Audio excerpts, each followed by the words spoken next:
The lawyer, taken by surprise, reminded her that they had agreed she would plead not guilty. Kim affirmed that they had agreed she was going to plead not guilty. The judge, interrupting them, asked if there was a problem. The lawyer stepped forward and informed the judge that her client had made a mistake and meant to plead not guilty, but had pleaded guilty by accident.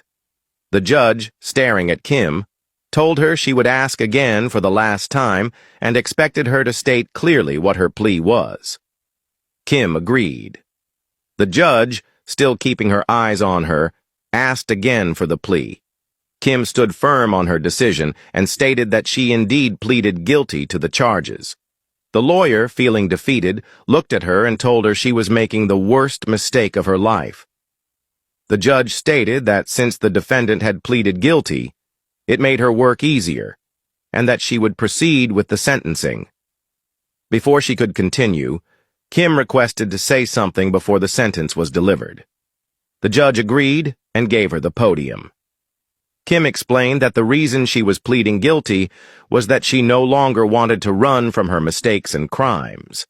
She acknowledged that she had wronged many innocent people, and that continuing to resist the truth and fight for false justice would not do her any favors.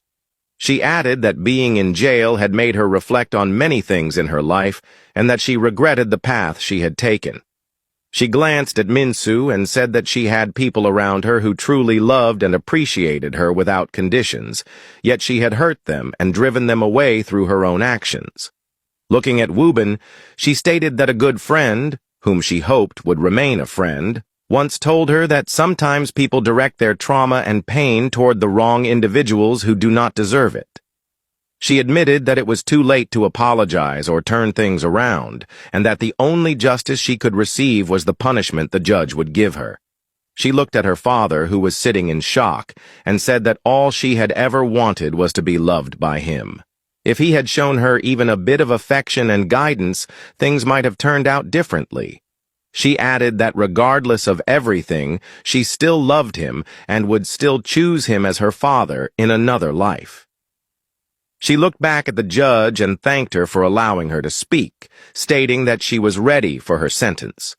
The judge looked at her for a moment, wrote something down in her file, and addressed Kim again. She stated that the defendant had attempted murder in front of everyone and that the possession of a firearm showed the act had been premeditated.